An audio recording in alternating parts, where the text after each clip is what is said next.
Three, two, one.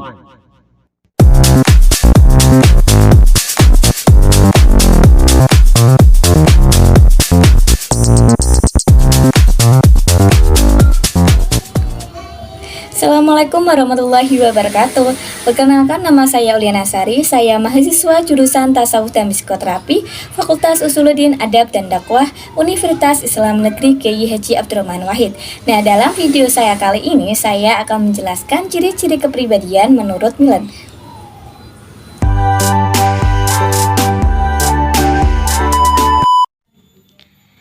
Tipologi kepribadian menurut Milan. Teman-teman perlu ketahui, Theodore Milan merupakan seorang psikolog Amerika yang karyanya telah memainkan peran yang sangat signifikan dalam pengembangan konsepsi psikologis gangguan kepribadian. Nah, secara khusus Milan adalah anggota yang sangat dihargai dari American Psychological Association dan teorinya telah memiliki pengaruh utama pada manusia DSM. Milan lahir pada tahun 1928 di Manhattan, distrik paling penting di kota New York. Orang tuanya adalah emigran Yahudi yang masing-masing dilahirkan di Lithuania dan di Polandia. Setelah belajar psikologi, filsafat, dan fisika di beberapa universitas di Amerika Serikat dan Eropa, Milan menerima gelar dokter dari University of Connecticut pada 1950. Nah, selama hidupnya ini, Milan menerbitkan lebih dari 30 buku sendiri, serta berpartisipasi dalam sejumlah besar artikel dan bab buku dan mendirikan majalah jurnal gangguan kepribadian. Dia juga bernama Profesor Emeritus di Universitas Harvard dan Miami. Dia meninggal pada 29 Januari 2014 ketika dia tidur karena gagal jantung kongestif. Pembahasan yang pertama nih, pengamatan Milan menemukan bahwa manusia dan kepribadian mereka sebagai organisme berbagi strategi motivasi dasar dengan makhluk lain di dunia ini. Menurut pendekatan biososial Milan, ada 3 polarisasi yang mendasari terjadinya perilaku. Yang pertama, mengejar kesenangan dan menghindari kesakitan. Yang kedua, pasif atau bersifat akomodasi dan aktif memodifikasi lingkungan. Dan yang ketiga, berorientasi pada diri atau self dan berorientasi pada lingkungan atau the other. Dari polarisasi tersebut, Milan membagi jenis atau tipe kepribadian menjadi 15. Nah, ini nih yang pertama, ada dependent pasif atau submisif, dependent aktif yang biasanya itu ditunjukkan dengan histrionik, dependent aktif pasif, pelakunya seperti borderline. Selanjutnya ada independen pasif, biasanya itu narsistik, dan independen aktif ditunjukkan dengan masalah kepribadian antisosial. Independen aktif pasif yang biasanya ini masalah yang dialami seperti paranoid. Terus ambivalen pasif, biasanya orang yang berkepribadian ambivalen pasif ini bersifat obsesif kompulsif.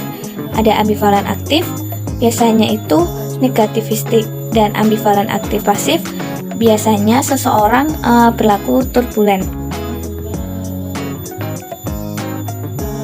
Selanjutnya ada discordant pasif, biasanya mesochistic dan discordant aktif. Ada sadistik dan discordant aktif pasif, pelakunya seperti melankolis. Dan detached pasif seperti psikozoid, decode aktif, masalah kepribadiannya avoidant, dan decode aktif pasif biasanya seperti kayak psikotypal. Lalu, bagaimana dengan kepribadianmu?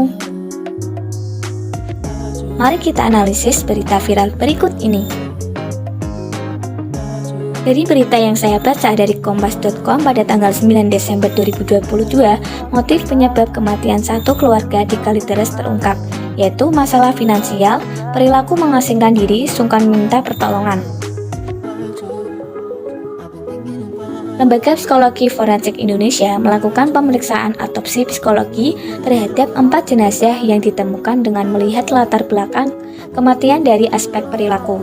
mulai dari usia, status pernikahan, pekerjaan, hingga agama.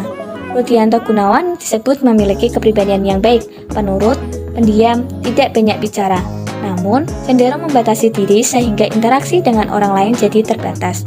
Dia tidak banyak bergaul, akibatnya dia tidak ada banyak teman. Di keluarga pun cenderung menghindari konflik. Jelas Reni Kusumawardhani, dari segi pendidikan, Rudi memiliki kecerdasan intelektual, rata-rata bahkan cenderung ke atas. Dia bahkan belajar di sekolah favorit dan kursus di lembaga ternama. Tapi, karena alasan kesehatan dan usia yang lanjut, ia tidak banyak melakukan aktivitas sejak pandemi COVID-19. Minatnya untuk bersosialisasi juga rendah, sambung Reni. Untuk urusan pengobatan pun, Rudi disebut pasrah, alias mempercayakan pada penyembuhan non-medik yang diyakini keluarga tersebut. Namun tak berhasil. Ketika Rudi diketahui meninggal, keluarga ini tak bisa memakamkannya karena situasi keuangan menipis. Sementara, sang istri yakni Reni Margareta yang punya kepribadian ingin tampil unggul, tak mampu mewujudkan proses pemakaman yang sesuai standarnya.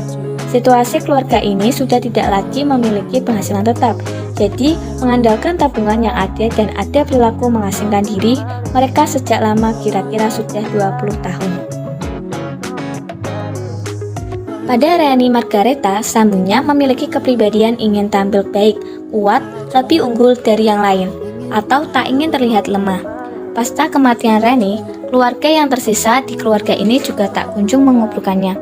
Alasannya, karena sang adik Dian diduga mengalami situasi denial atau menyangkalan. Dian membangun suatu keyakinan seolah-olah ibunya masih hidup, sehingga jenazahnya diperlakukan layaknya masih hidup, dirawat, dibersihkan menipis dan dibutuhkan biaya untuk bertahan hidup, membuat kedua jenazah orang tuanya tidak dimakamkan. Adapun Budianto disebut punya kepribadian sering merasa iri, keras kepala, berpikir tidak lazim, menyukai hal-hal bersifat klinik atau perdukunan, dan memiliki guru spiritual sejak SMA. Untuk Dian disebut punya kepribadian yang kerap menekan emosi negatif, sulit mengambil keputusan, dan sangat tergantung pada ibunya. Kematian 3 anggota keluarganya membuat Dian tak berdaya, namun masih ada keinginan untuk hidup. Berdasarkan informasi yang diperoleh dari kerabat, perempuan 41 tahun ini memiliki masalah kesehatan fisik dan psikologis. Jadi dari kasus tersebut dapat disimpulkan tipe kepribadian korban termasuk ke dalam tipe yang mana saja menurut Milon. Yang pertama, Rudianto Gunawan berkepribadian detached pasif atau schizoid. Yang kedua, Reni Margareta berkepribadian ambivalen independen pasif yang ditunjukkan dengan narsistik. Yang ketiga, Dian berkepribadian discordant aktif pasif yang masalahnya seperti melankolis. Dan yang keempat, Budianto berkepribadian ambivalen aktif, yaitu negativistik. Nah, kepribadian orang dalam kasus tersebut seperti dijelaskan nih. Rudianto Gunawan berkepribadian detached pasif atau schizoid. Hal ini ditunjukkan menurut pendapat Reni Kusumawardhani. Dia tidak banyak bergaul, akibatnya dia tidak ada banyak teman. Di keluarga pun cenderung menghindari konflik. Ciri-cirinya lesu, lelah, dan lemah. Lamban penurunan kemampuan aktivitasnya, menjauh dari orang lain atau isolasi diri, minat sosial rendah, kemampuan introspeksi diri rendah, kemampuan dalam mengatasi konflik internal lemah. Reni Margareta berkepribadian independen pasif atau narsistik. Hal ini berdasarkan penjelasannya, makanya Rudi tidak dimakamkan. Pada Reni Margareta, sambungnya memiliki kepribadian ingin tampil baik, kuat, lebih unggul dari yang lain, atau tidak ingin terlihat lemah.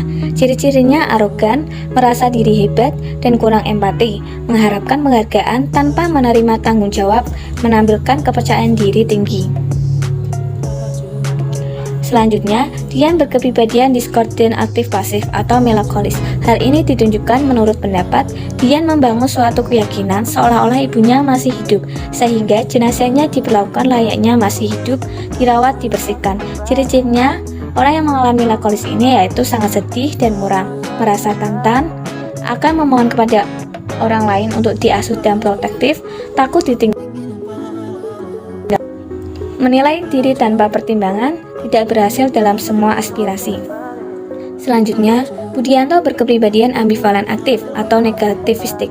Berdasarkan penjelasan, adapun Budianto disebut punya kepribadian sering merasa iri, keras kepala, berpikir tidak lazim, menyukai hal-hal bersifat klinik atau perdukunan, dan memiliki guru spiritual sejak SMA. Ciri kondisi emosi keras kepala dan mudah marah, outmodi, cerewet, tidak sabaran, mudah kecewa oleh orang lain.